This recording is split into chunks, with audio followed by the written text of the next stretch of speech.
ஒழுங்குமுறை ஆணையத்தினால் ஏற்படுத்தப்பட்டு நடந்து கொண்டிருக்கக்கூடிய இந்த கருத்து கேட்பு கூட்டத்திலே வருகை புரிந்துள்ள தமிழ்நாடு மின்சார வாரியத்தின் உயர் அதிகாரிகளே, இங்கே தங்களுடைய கருத்துக்களை பதிவு செய்வதற்காக வந்திருக்கக்கூடிய மின்சார பயணித்தாளர்களே, உங்கள் அனைவருக்கும் நான் சார்ந்திருக்கக்கூடிய மனித உரிமை பாதுகாப்பு மையம் சார்பாக எனது காலை வணக்கத்தை தெரிவித்துக் கொள்கிறேன். நான் இங்கே 2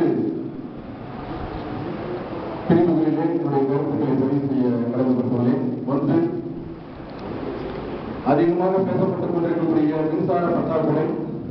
அடுத்ததாக, இந்த கட்டண உயர்வு தேவையா, இந்த கட்டண உயர்வு எதனால் ஏற்பட்டது, இந்த 2 விஷயங்களையும் உங்கள் பதிவு செய்து விடைபெற இருக்கின்றேன்.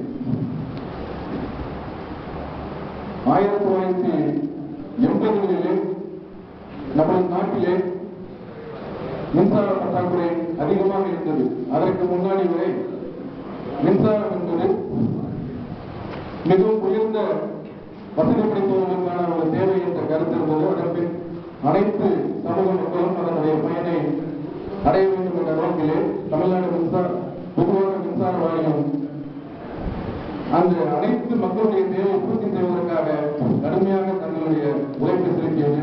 குறிப்பாக அதுவரை நீர் மின்சாரத்தை பயன்படுத்தி வந்த அது போதவில்லை என்பதற்காக அனல் மின்சாரத்தை பயன்படுத்தக்கூடிய தேவை வந்தது. அந்த காலகட்டத்தில் 1983 90 வரை டெக்னிக்கலாவே அவங்க நிறைய பிரச்சனையை சந்தித்தாங்க.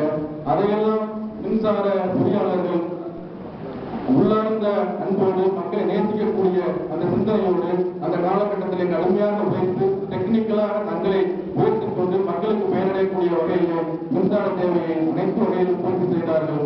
அப்படித்தான் 1994, 95 முந்தைய வருடம் வரையிலும் மின்சார வாரியம் ஈட்டிய உபரி லாபம் ரூபாய் 347 கோடி.